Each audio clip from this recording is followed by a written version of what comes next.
Hello everyone, today we will discuss the part 1 of BA Final Year English Literature, Poetry and Drama. The unit 1 is Our Casuarina Tree by Toru Dutt. About the poet, she was born on 1856. She died at a very young age of 21. She was a poet, novelist and translator. Toru Dutt was a Bengali translator. She was an Indian poet who wrote in English and French. She knows French, Bengali and Sanskrit.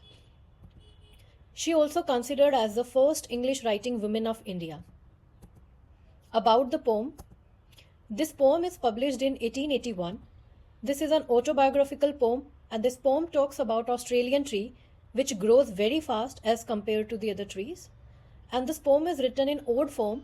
Ode means the poem, the lyrical poem which expresses the admiration, praise or deep emotion of the specific subject, right? Like here, poet expresses her deep emotion, praise, admiration to the tree Casuarina. And this poem contains 55 lines which divided into 5 stanzas. Now the theme of the poem, this is very important according to your exam point of view. This poem contains the deep emotion connection between the tree and the poet Toru Dutt. This poem symbols of her childhood memories, lost her loved ones, her siblings. And this tree becomes the symbols of unity. And this tree bringing her home in her mind and in her soul. Now there is some short overview of the poem. This poem describes a majestic casuarina tree that stood in her garden. And this tree is home to bird and animal. It beautifies fields with her heart and with joy. However, tree also reminds her of her siblings, which are now no more, who have passed away. She connects the tree to her to cherished memories and prays for it to live on it poetry, ensuring the tree immortality for future generation. The poem beautifully intervenes the nature, memory and emotion in simple heartfelt language. Now here is a summary in very easy language I want to explain.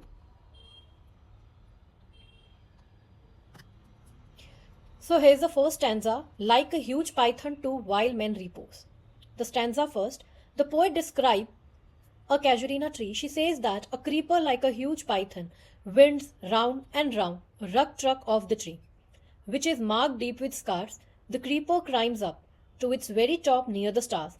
No other tree would survive this creeper, but a giant casuarina tree bravely wears the creeper as if it were wear a scarf. Crimson flowers bloom in a group in a branches where the day birds and bees gather. And at the night of the garden, a sweet song that seems to have no end is sung in the dark from this tree. While men sleep, the poet describes the casuarina tree in this stanza. So the stanza, according to this stanza, here poet is trying to say that the casuarina tree, here the casuarina in the extensive detailing, standing upright and wrapped with a scarf of a creeper that clutches like a huge python. Okay, here जो टहनियाँ हैं उन्होंने tree को ऐसे creep कर रखा है is like a scarf. Okay, it is like a scarf, like a python. Okay, but the tree wears that scars, the deep with scars, wear that scars like a scarf.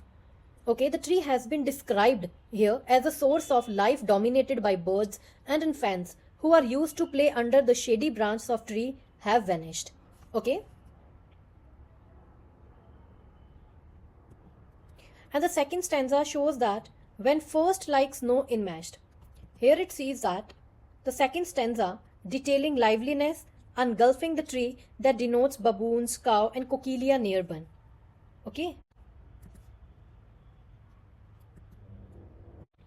Okay, in the first stanza it shows that the poet further states that no longer other tree would have sustained this hold, for it is too strong, but her tree did. Casuarina tree did. Okay, and the giant, the tree has proudly worn those scars, which is given by the that huge python, representing its strength. Okay, and this further describe its strength. Poet says that it is filled with crimson flowers.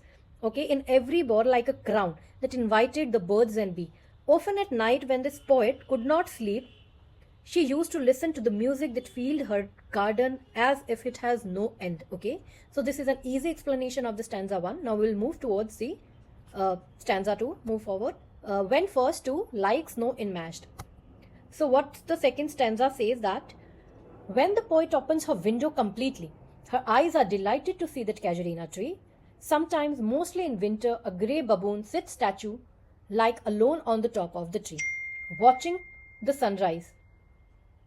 Far and near cockylas hail the day, while sleepy cow go to their pastures. The casuarina tree casts a shadow on the big tank by the beautiful tree.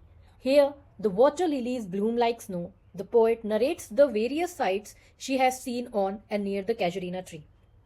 So the second stanza shows that she represents the picture of changing the scene with season. Okay? With seasons, right? Sometimes during the other season and mostly during the winter, she is saying that she has a baboon sitting at the top of the branch like a statue, okay, waiting to receive that first array of sunlight coming from the clouds, okay, and the pony offsprings play around in the lower branch of the tree, okay, and this scenic beauty, the poet is experienced, okay, here the poet experienced the cockyla's welcoming note, and she also observes the cow guiding towards the pastures and the water lilies spring under the shadow of the whole tree like gathered snow. Okay, so here's the third stanza, but not because to land may reach. Okay, and the third stanza is, but the casuarina tree is not dear to the poet's soul. Just because of its magnificence, she has played beneath it many years ago with sweet companions who has really loved. She really loved like her siblings. Okay. The tree will always be dear for her for their sake. The tree appear in her memory along with her old companion's image, and this makes hot tears fall from the poet's eyes. Her friends are dead now, which symbolize that her siblings are dead now, which is why the summary is so sad to her. This memory is so sad to her because her siblings are no more now. She hears a mournful murmur like a sea against a pebble beach. She says it's a tree's lament, a ghostly speech that may by chance reach the unknown land.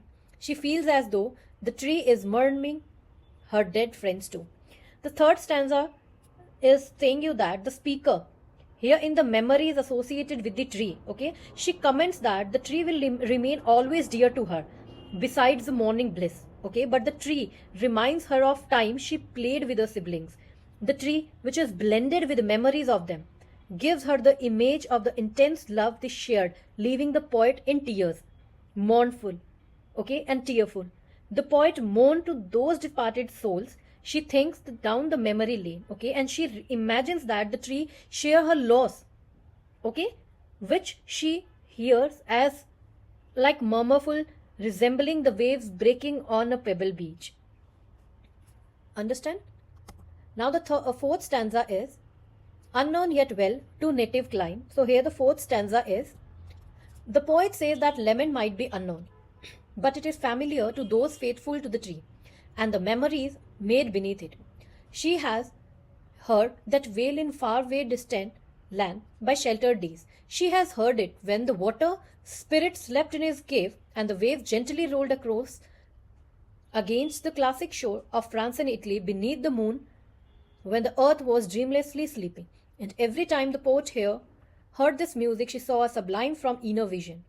This form was that of casuarina tree in happy days of her youth. She saw the tree in her beloved native climate. Even she is far away from home, the image of tree gives comfort to her. So this, according to this stanza, here the poet is trying to say that here the poet usually represents her deep emotion, right? Deep emotion to the tree.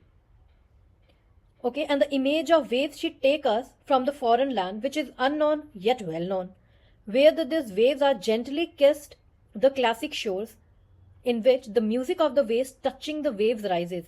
It arouses the memory of the tree in front of poet's eyes as she has seen in her youth. So the stanza overall remembering gives a brief description about her childhood memories she feels on that particular time. And fifth stanza shows you that from therefore I faint to obedience curse. The fifth stanza is, this is very important stanza.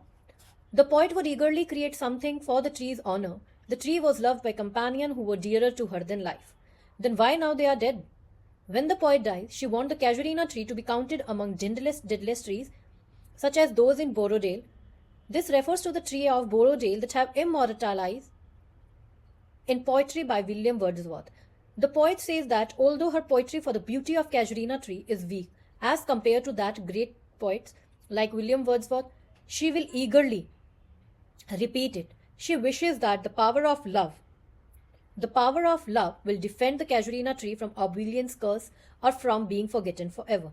So according to this stanza, here the poet is trying to saying that she makes a distinguish that the tree of England from Casuarina tree, connecting her varying emotions. Right? Here the speaker wants to erect that something in the honor, she wants to write something in the honor of Casuarina tree for those who were beloved, right? And the resting the peace in love. She want tree to live long like those trees like Boverdale, making a reference to William Wordsworth wrote a poem about this tree, which connecting of various emotions. Here the Casuarina tree stands for nostalgia, longing and memory, right? The tree of England reflects her isolation. So the final line of the poem, here it shows the idea that it is written in a memory. The poem Casuarina tree is written in a memory of her siblings.